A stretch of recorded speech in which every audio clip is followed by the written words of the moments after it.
The acronym that I use is Tim Woods.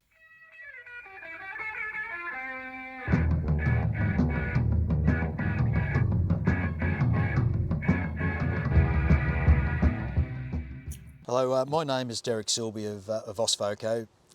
This is a series of video blogs aimed at family businesses. Now we're talking about continuous improvement. It's an Ask an Expert session. So we've got Alex here, who's going to introduce himself in a moment. But we're talking about lean and continuous improvement. We've had a couple of videos already introducing it, but this one's going to be talking specifically about wastes. So Yep. Alex, do you want to introduce yourself and pretty much go straight into that? Sure. So I'm Alex Campbell, continuous improvement specialist, currently doing freelance work with some organisations. Prior to that, I was with the Scottish Manufacturing Advisory Service, and before that, I had a number of roles within engineering and operations.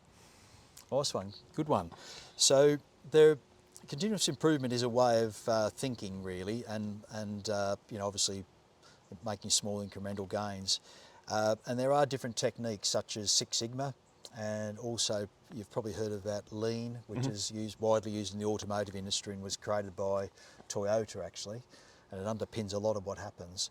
So Alex, now at the cornerstone, I think really simplifying it comes down to 8 wastes, Yep. which are really common sense things to try and reduce, isn't it?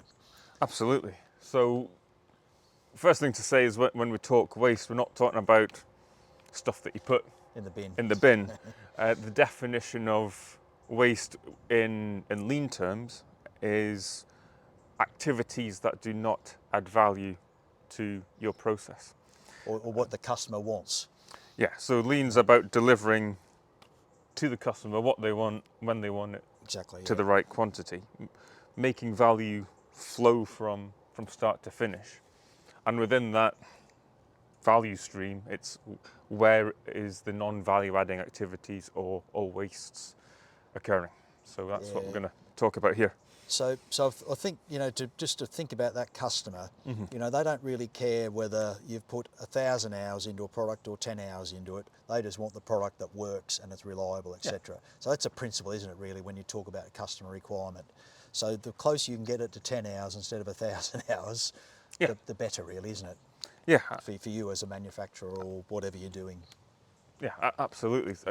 The example that I'll often talk about that everyone can relate to is when you make a cup of tea.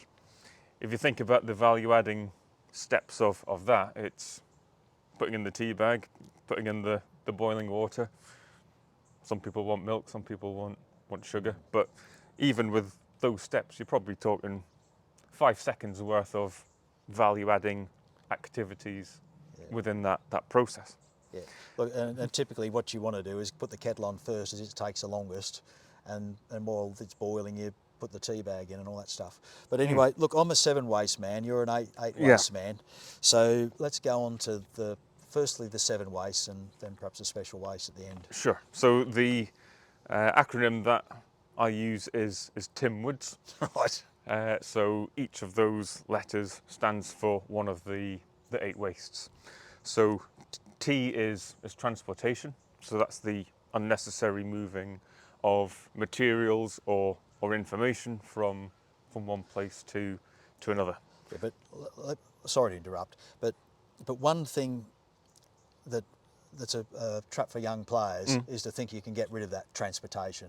We're not talking about getting rid of it, are we? We're talking about just reducing or ideally eliminating, but yeah, especially when it comes to something like transportation, you're often restricted by the layout of your facility. To suddenly be able to eliminate the movement from one bit to another can be challenging, stroke impossible. Yeah, but this comes back to, wouldn't it be better to actually move something 10 metres than 50 metres?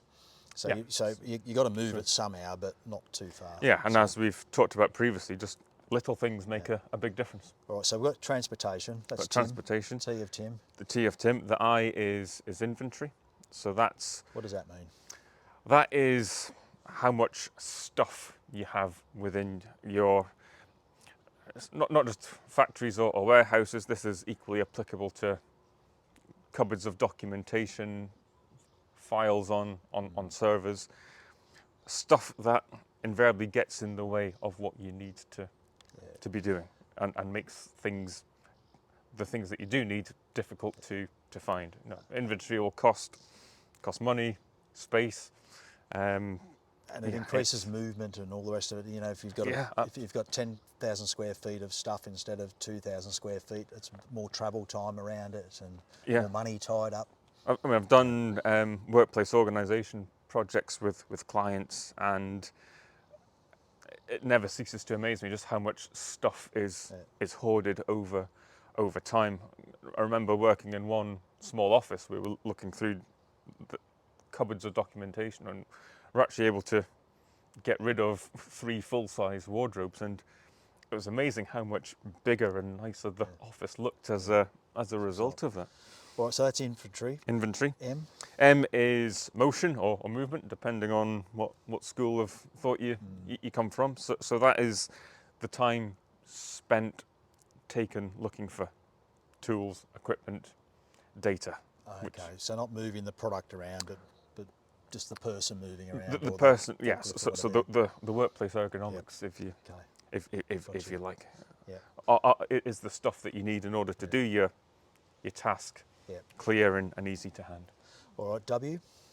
W is waiting. I think we can all relate to that. So waiting for information, waiting for approval, waiting for something to be delivered to you. And this is a biggie I come across all the time, waiting. You know, you might have somebody actually, they can't leave the depot because they're waiting on something like documents, for example. Yeah. You know, and so they could actually have another half hour out doing whatever they're meant to be doing. Yeah. Which percentage-wise actually could be large. You know, if you can actually increase their working day from 4 hours to 4.5 hours because they get out quicker, that's a big percentage increase, isn't it? Yeah. And you know, we're talking about the cup of tea before, just waiting for the kettle to boil. If every office put in boiling water on demand, then you'd be amazed how much time that saves over the course of a year. All right, so we're up to woods. So O, first O. First O is overproducing. So that is actually making more than what you have orders for, which then in turn leads to extra inventory within the warehouse. And again, I've been in organisations where stuff's been made, that isn't needed. It's then not on a system. No one knows who's responsible for it. It just sits there gathering dust, getting in the way. So, you know, a very costly waste. It's worth pointing that there is always a balance to strike here. You know, if you're confident that you are able to sell it, and you do need a certain amount of inventory in place, otherwise you will be waiting for. Or you impact your customer because you run out of stock. So it's getting that balance right. Which once again you can't reduce it entirely, but it's reducing it. Right, second O. Second O is over processing.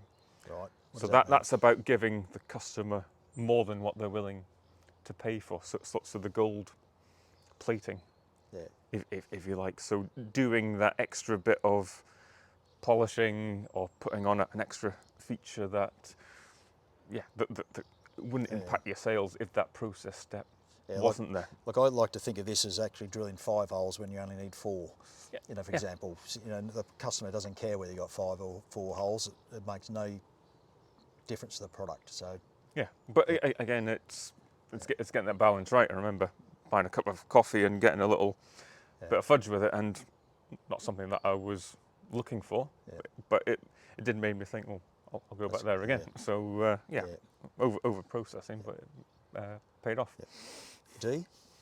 D is defects. So stuff that isn't meeting the customer's requirements or specifications, which therefore leads to what we're talking about in a previous video, the cost of poor quality. So that will then require rework, disruption to the flow, planning in, reputational damage, all kinds of stuff. And that's a biggie, and that's what we created Voco. I don't like to talk about what we do in these blogs, but that is what we created Voco to do, to try and reduce those defects. Because that just drives a huge amount of cost into your business through customer service, returns, transport, and that all means carbon as well. Right, so Yeah. we're up to S of... Up to S. So this is the 8th one. So one that was, I guess, added relatively recently, and that is skills.